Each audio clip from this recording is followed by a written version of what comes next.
Earth date 10th May 2021. Um, Before we venture onto the uh, lands of differential geometry, a few things first, right? So this week is going to be some sort of a primer where we will try to understand some basic concept, not so much of results and not so much of actual proofs. And I mean, there will be a lot of proofs and theorems in the coming days, but not particularly today.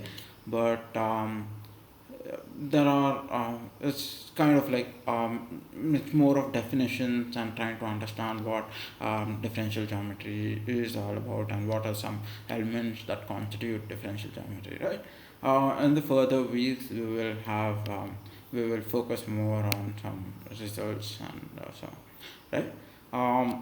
So for today, let's try to understand what this is what manifolds are about. More so, we will focus on what atlases are and try to come up with an understanding of why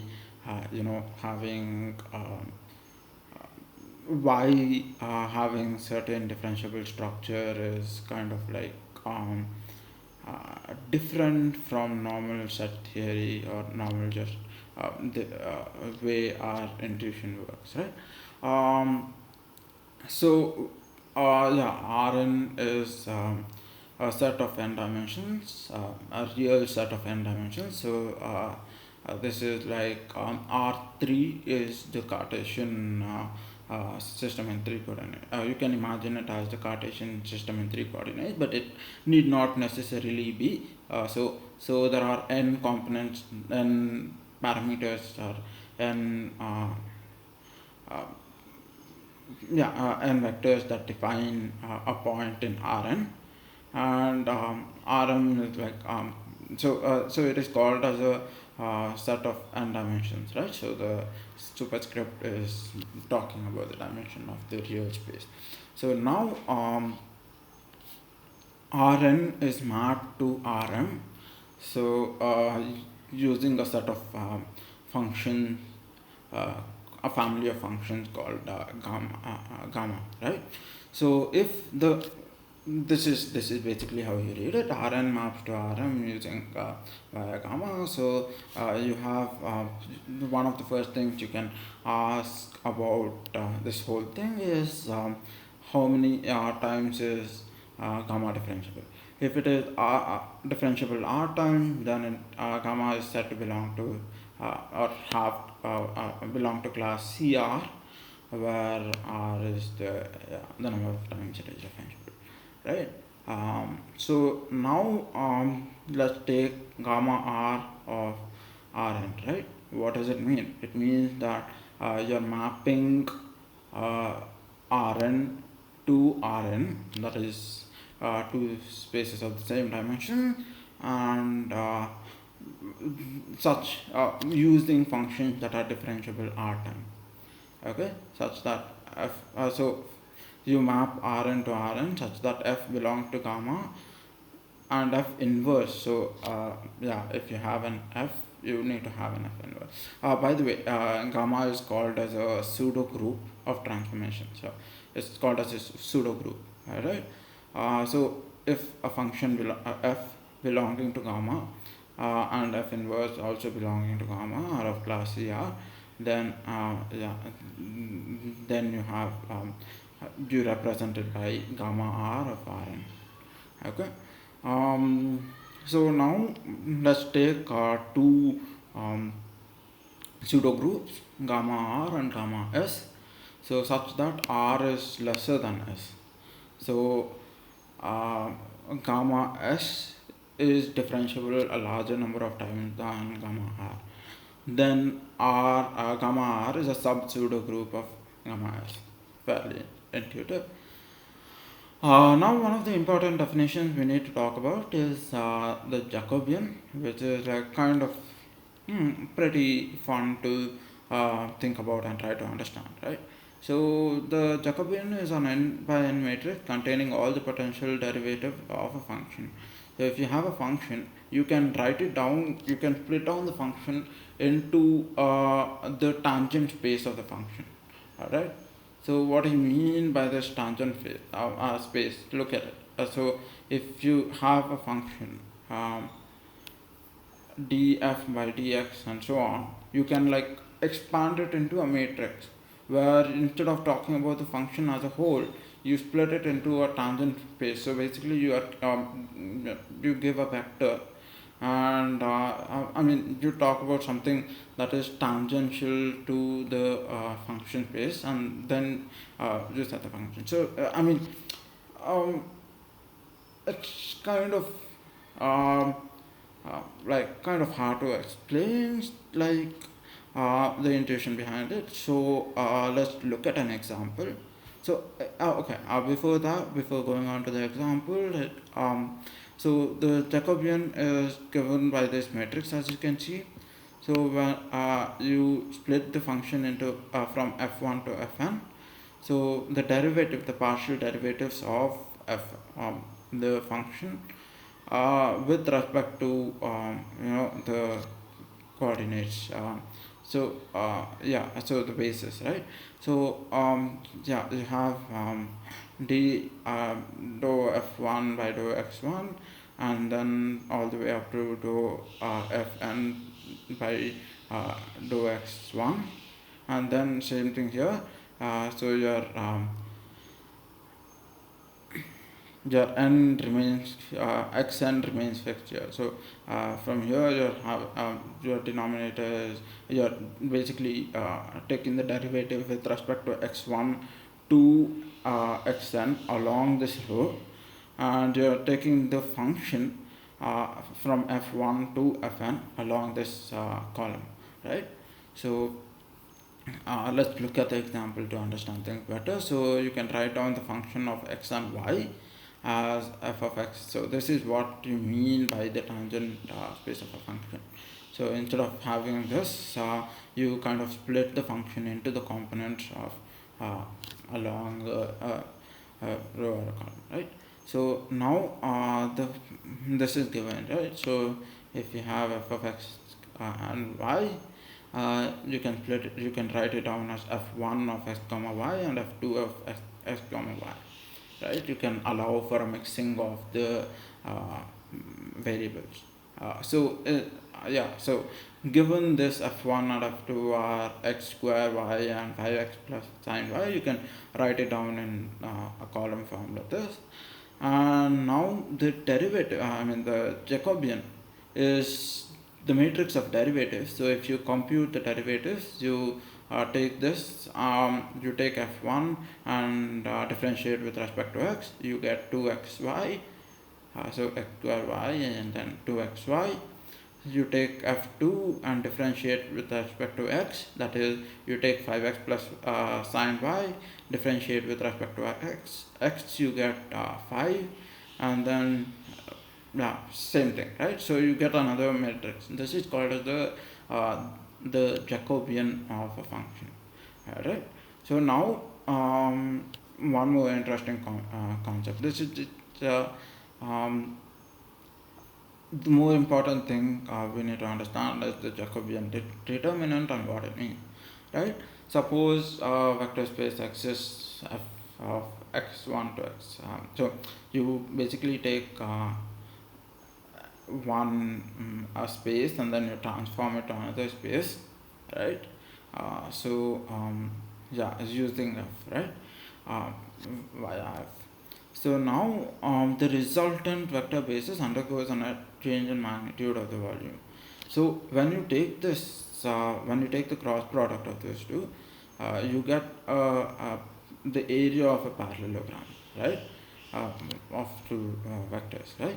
So when you get the area of a parallelogram, and you notice how the area of a parallelogram changes after the transformation, okay, that is basically the determinant. So when you take this whole thing, and you are essentially talking about how the area represented by the functions f by the function f1 and f2, when they kind of undergo a transformation, you get a net resultant like change in the area, right? So this is what you call as the determinant of a matrix, or the Jacobian determinant, is especially with respect to the derivatives, not necessarily the vectors itself, but rather the derivatives and how the derivatives really change after you kind of transform the function. So now if you have so basically when you take the determinant, this is what it means, right? So when you kind of flip directions or flip the orientation, so you have so this is what you have by a positive determinant, where you have x1 is on the bottom and x2 is on the top. So the orientation is the same, right? So the angle here is practically like in the same quadrant, or in the same half of the plane, right? But when you talk about this, when the quadrants when the vectors actually flip, then you get a negative determinant. That's what it means by have. This is one thing. This is one visualization that you need to keep in mind. So now, okay, coming back to why the digression about the Jacobian is because when you talk about positive functions that have positive determinants, okay, all the functions that have positive determinants belonging to a class R, so f belonging to gamma R of Rn, form a sub-pseudo group of gamma R of Rn. So this is a pseudo group, and the sub-pseudo group is the positive determinant function, right?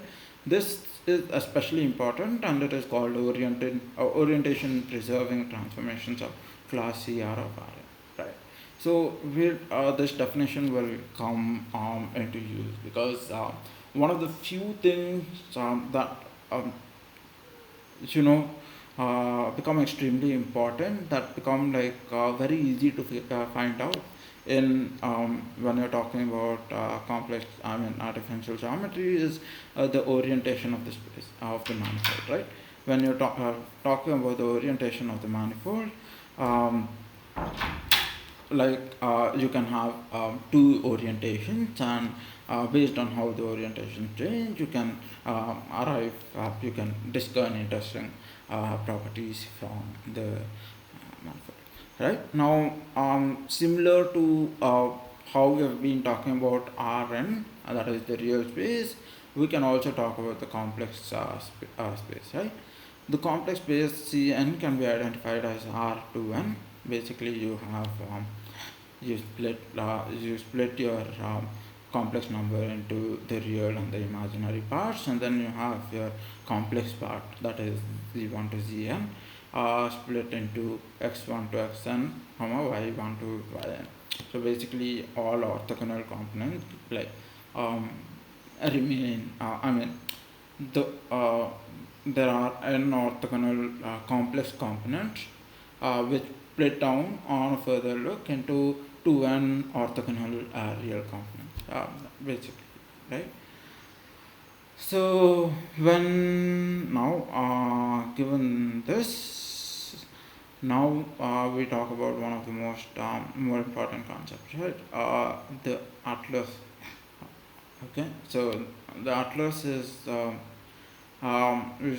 just a family of charts. So this is what gives the manifold some sort of a differentiable structure, the way you define the atlas, right? This is what makes it non-trivial. The whole point of talking about sets and functions, if you actually try to think about sets and functions, like it's all you're mapping from one point to another point, and then you need more details about what your initial point was and your function, and then you need more details to actually arrive at something non-trivial, like to make sense of something non-trivial, right? But the moment you have kind of a little more, you add a little more subtlety to the whole thing, you actually arrive at a lot of interesting uh, non-trivial results, right? So this is what makes differential geometry so powerful and so fun, right? So Atlas is nothing but a family of charts. Okay, so it is a chart is given by u comma phi. So just ignore the I here. Basically ui and phi are like one specific. So if you have a kind, it's just now I is just an index used for numbering the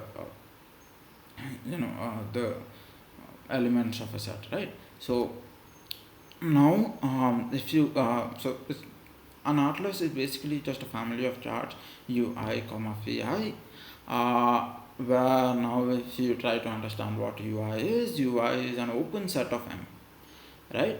That means it is, so this is the crucial differentiator, right? So when you have an open set, you cannot necessarily talk about you need to bring in some sort of like a variation, okay? Because you don't define particular points, but you rather define like entire neighborhoods, and how things, whenever you're defining with a whenever you're talking about an open set, you're actually talking about some sort of transformation or some sort of like variation happening, right? Because it is not the point is not fixed, but it is sort of like you just have an event. Let's look at that, right? So ui is an open set of m such that the union of all ui is m, right? So union is basically if there are like if there are m components, all like all of them union together. Basic set theory definition of what a union is. So union of ui is m. Okay, so this also serves as the as a definition of a manifold. So M is a manifold, right? So union of ui, which is union of some the open sets, is a manifold, right? Or a manifold can be broken down into several open sets. The second property is that now we talked about ui, now let's talk about phi. Phi is the homeomorphism of ui into an open set S. We will explain this in a bit. And the third property is if ui intersection uj is not empty, then phi j dot phi of phi of phi of ui intersection vj onto uj onto phi j intersection of ui and uj is an element of gamma, right? So let's try to understand what this is. Like this is all pretty mathematically dense, right? Like it's written in a very complex language, so let's break this down, right? First, phi is the homeomorphism of ui into an open set S. Homeomorphism is basically something that has like both 2 and an inverse. So I really should be writing an inverse here, okay? Because you have an open set ui, and then it is mapped onto another open set S, right, via phi. Now there are two things, right? One is yeah, of course, this is what the whole manifold is, right? So one thing that you need to understand, like you need to realize is that S can be both within the manifold, or like it can be mapped somewhere else, right? You can define another space outside the manifold, and you can map UI to S, right? But for an atlas, you need to have, so it is basically you're mapping everything to the same S, or the same, so this whole S needs to actually kind of belong to another manifold, right? Or yeah, so basically now so this is what the homeomorphism, like this is what a statement B means, right? So it means one open set is mapped to another open set using the set of functions phi, right? Or now the third point here, which was written in a very complicated language, is basically the introduction of the chain rule into the structure, right? This is one of the things with the chain rule in in calculus is what gives kind of very interesting structure to you know to the functions, right? So if you differentiate say sine x with respect to y, and x is a function of y, then you need to apply the chain rule to actually get the total to get the derivative, right? So now so let's look at the chain rule, how it talks about chain rule, right? So now if you take two charts, okay, u comma phi and v comma psi, then with respect to chart 1, okay, so the dot products, right? The u dot phi inverse and u dot psi inverse are related such that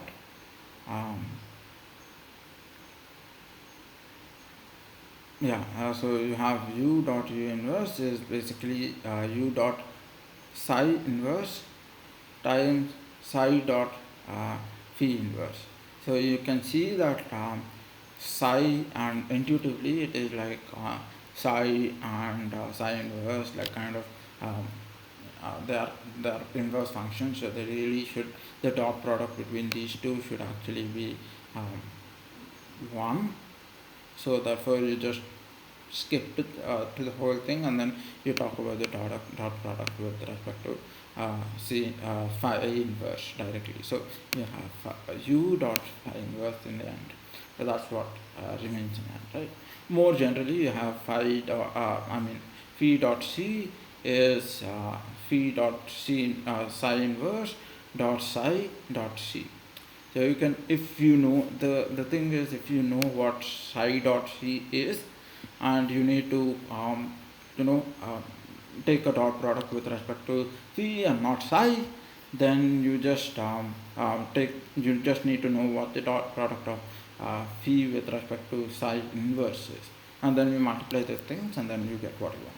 So basically, basically this is what the introduction of the chain rule is. Okay, sorry. Yeah. All right. So now we talk about a differentiable manifold, right?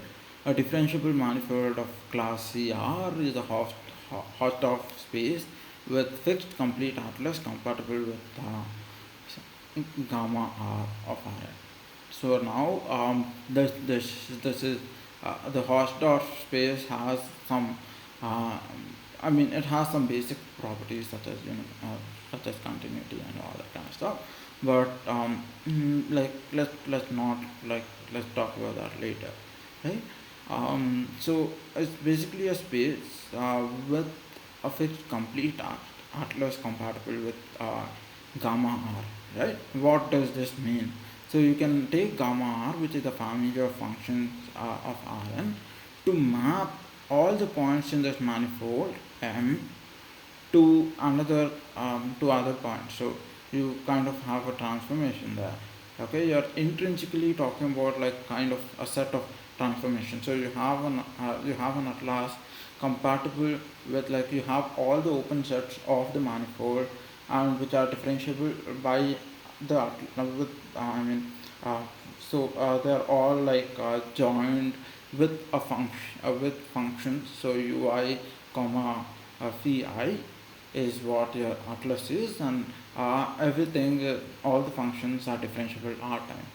So if you so that's essentially what a differentiable manifold is. It's a complicated structure which involves kind of both open sets, which necessarily mean some kind of a differential element coming in, and also more importantly it also talks about the function and the properties of differentiability of the function, right? So yeah, if you based on the dimension of the space that you're dealing with, that is the dimension of your manifold, right? So if you're talking about Rn is the definition, the n is the dimension of the manifold that you're dealing with. Now if you consider two pseudo groups, one sigma one gamma r and one gamma s, where r is lesser than s, then a differentiable structure. So we'll talk about this soon, right? So a differential probably in the next video or something, but a differentiable structure of class Cs uniquely defines a differentiable structure of class Cr. So if you have so it's basically like the part, right? So if you have something that is differentiable r time, you have a set of functions, or you have a pseudo group that is differentiable r time, then that naturally means in the same manifold to have a complete atlas, you need to have so this determines naturally the smaller group determines naturally the bigger group, right? That is the kind of property. So if you see CS uniquely defines a differentiable structure in a CR of a manifold. So this is kind of misleading drawing that I've put up here, but it is basically like so you have some sort of a pattern to this to extend CS into CR uniquely. That is probably what is coming up. So you are kind of like you have a natural way of extending CS into CR, which which kind of makes sense, right? So if you have something that can be differentiated s times, so you can like kind of integrate it and get into something that is differentiable r times, right? So where s is greater than r. So like integration, probably you have some other operators that are coming in, but these operators are particularly unique to the kind of manifold it is originally defined on, right? So right now it seems trivial, but like this probably is going to come up pretty handy in the future. Okay, so given that note. Another side point here is like when we were talking about orientation, there are two kinds of orientation.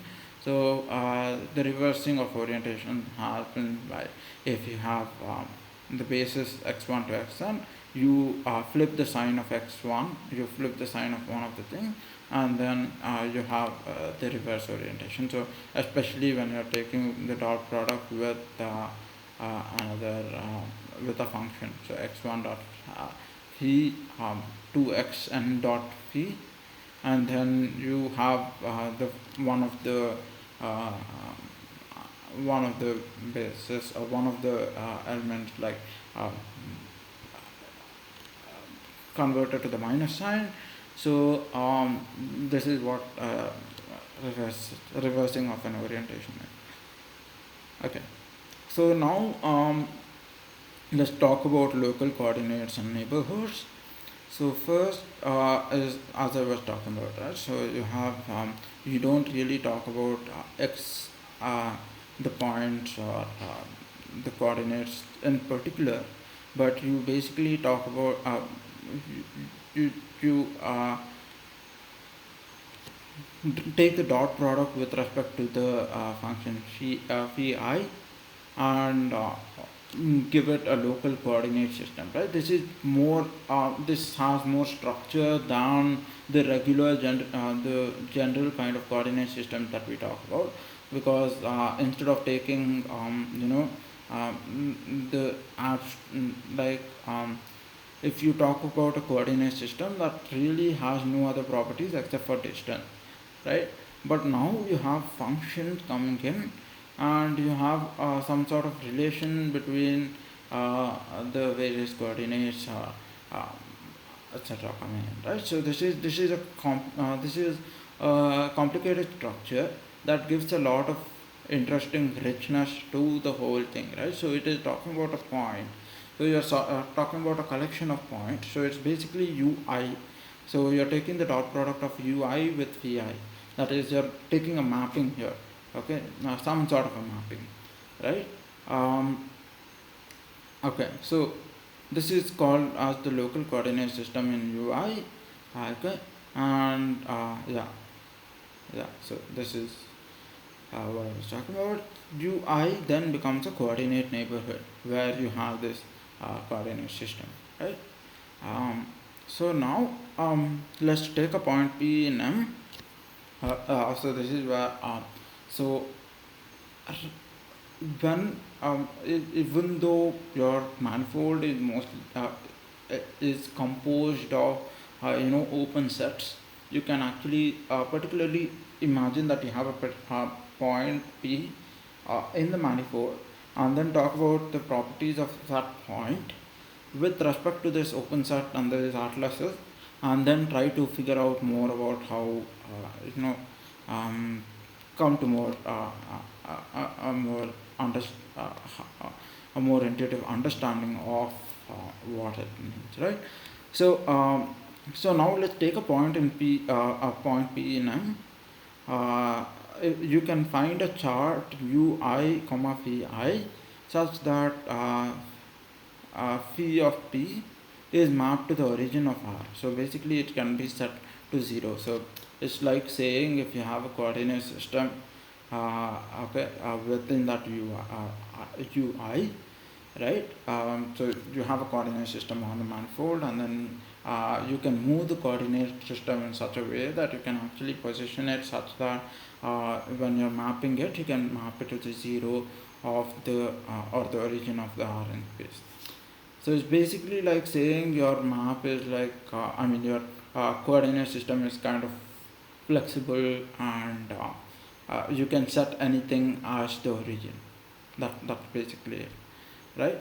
So now such that so you have this property, right? Such that x is lesser than epsilon, x1 is lesser than so all the moduli of the x, or the moduli of like whatever you take as the x vector or something is lesser than epsilon, and epsilon is some positive number. So you're basically defining an open set or a slightly small a small space around the point P in order to epsilon is generally a very small number, but it just suffices really that it needs to be positive, right? So any positive number. So because so then ui is defined as a cubic neighborhood of P. So as I was saying, you can take a point in point P and then define some sort of infinitesimal open group around P. It need not be infinitesimal, but it helps, right? If the manifold is like kind of, it has a lot of structure, it helps that the neighborhood is infinitesimal, right? So ui is a cubic neighborhood of p. Right now, a couple of other general definitions, general things like slightly to it is Rn is an oriented manifold of any class, that is, if CR exists. Okay, if that class exists, so if a function, if a family of functions that are differentiable exactly R times on that this thing exists, then Rn is naturally an oriented manifold for any R. Okay, so yeah, this is basically saying that Rn gives you an oriented manifold for, and you can define any like any kind of functions that are differentiable uh, exactly R times on the on Rn. So this is kind of a um, slightly trivial statement. Uh, yeah. So now, if you talk about a complex manifold, an open subset N of manifold M of class CR is a manifold of class CR. So if you take a general manifold, and then if you define a subset, that is a subset N of manifold, so if you have another, so say manifold M is of CR, then you define another manifold that is complete in its own sense, that is defined by its own set of that is completely defined by an atlas. Okay, so now your manifold N is also of CR. So basically it's talking about if this whole thing is CR, if the big manifold is of class R, of class CR, then the submanifold also has to be of class CR. Right? M is differentiable R times and also differentiable R times. End of trivial results. Okay, now we talk about what the chart of okay, so now we talk about what the chart of N let's define the chart of N as ui intersection N comma psi I, where ui is an open set, and then psi I is the homeomorphism or a continuous function onto some other this thing set S, right? So now if ui comma phi I is a chart on M, as not N, right? So it's, you're taking another manifold. So this is a chart on another manifold, and phi psi I is the restriction of phi I to ui intersection N. So basically you're talking about N, which is the sub manifold of this, right? So then you take the two okay, so this is what this sub manifold actually means, right? Right. So given that, now let's move on. If you take two manifolds M and M dash of a particular class, then the set of functions, so a function mapping M to M dash is differentiable of class Ck times, where K is lesser than R, right? Obviously, sir, if you have a manifold that is differentiable R times, then another manifold differentiable R times again, so the mapping between those two needs to be differentiable like either R time or R or lesser number of times. So this is the kind of relation that forms when you mapping two manifolds, right? So because this kind of this makes sense, because you can't have functions that are differentiable to a higher degree than the functions that are mapping the functions that are built in the atlas of the manifold, right? You just can't have higher functions that are differentiable more number of times mapping to manifolds that are differentiable R times. So now yeah so this is one of the most interesting thing to actually understand how functions and mappings actually work.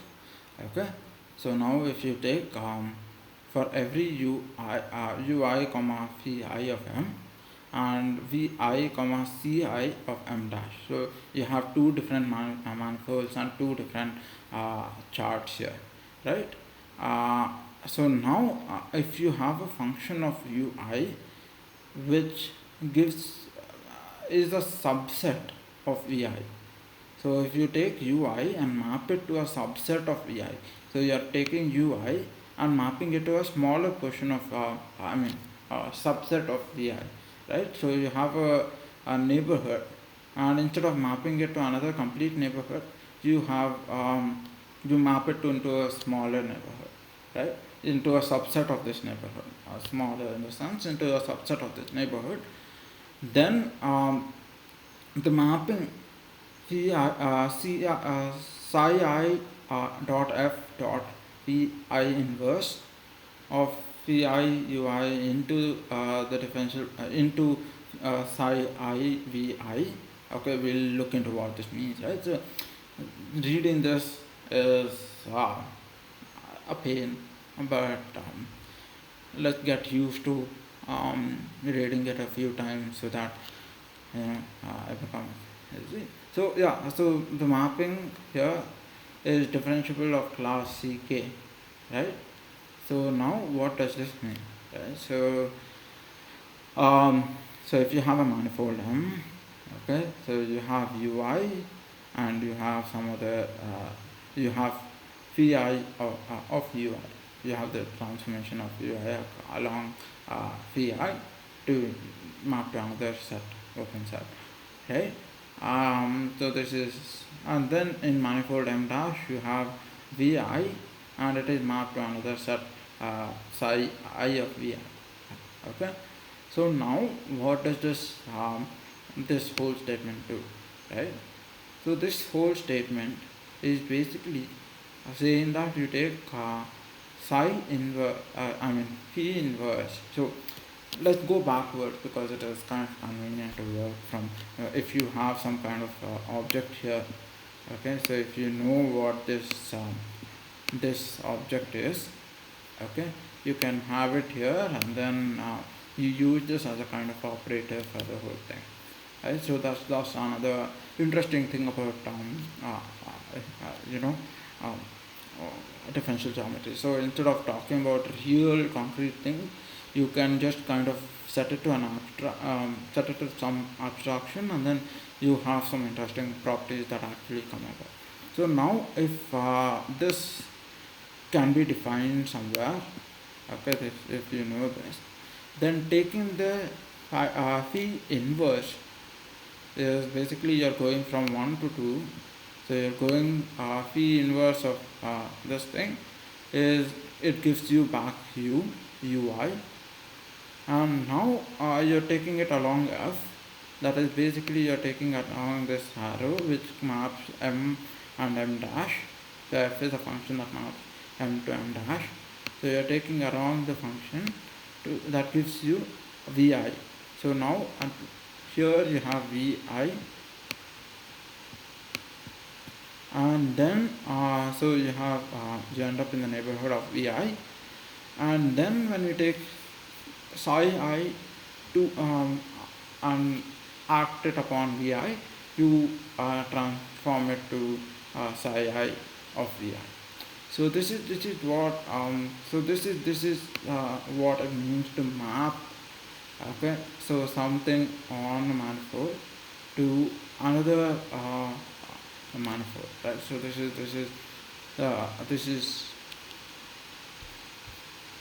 what this dot product actually means, right? So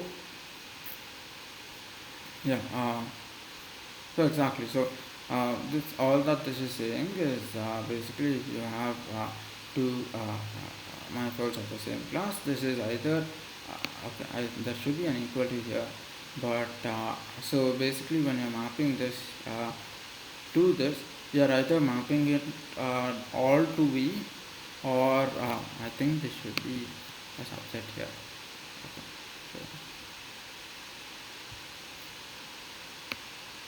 yeah, so it is either you're mapping it all the way to VI, you're mapping UI all the way to VI, or you're mapping it to a subset of VI, right? So yeah, so so you can't map it to like something more than VI. If VI is a good atlas, so and you have all the dot products defined with the atlas involved, right?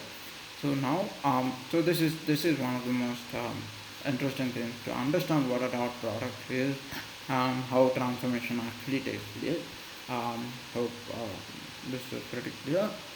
And now another kind of trivial thing is basically if you have U1 to UN as a local coordinate system of UI, and V1 to VM as a local coordinate system of VI, then your V1, that is your new coordinate system, is given by the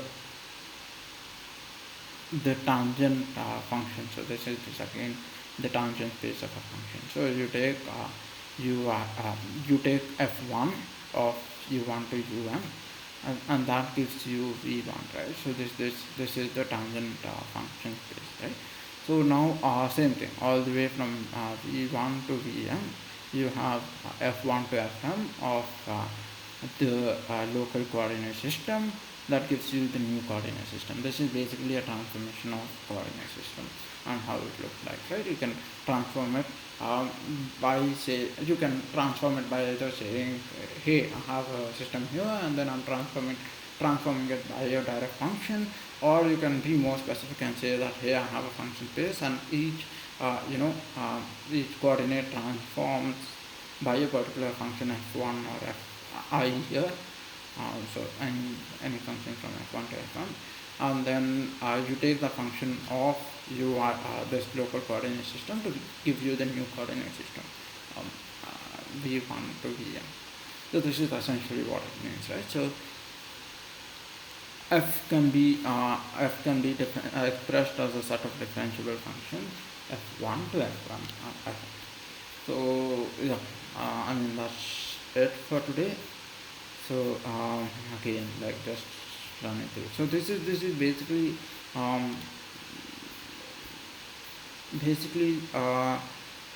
just a lot of basics and a lot of seemingly trivial stuff, which probably will come into much more which will lead into much more interesting applications later, right? So hopefully from the next time on, or whenever things start to get interesting, but if it is still written in the same abstract notation that is given in Kobayashi and so I will probably try to explain with examples as to what exactly is happening, and hopefully that will give you a clearer idea. But so far here I think it's pretty kind of a lot of definitions and a lot of somewhat trivial definition, right? So all at the end of the day you need to remember so your transformation, how you're dealing with atlases, which are basically union of chart. Yeah, so there is this. Okay. So yeah, you're dealing with atlases, which is basically a family of charts, UI, VI, and then UI is especially an open set, right? This is what gives you a lot of interesting opportunities to kind of do some variation, do some talk about differentiation, right? It gives you the differentiation, the structure that enables differentiation on manifolds.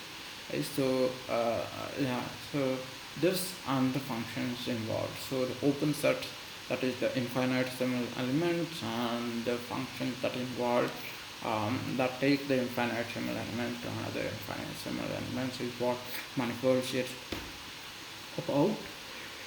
And yeah, how today was today was fun. Um, Stay tuned. Yeah, more things coming tomorrow. See you.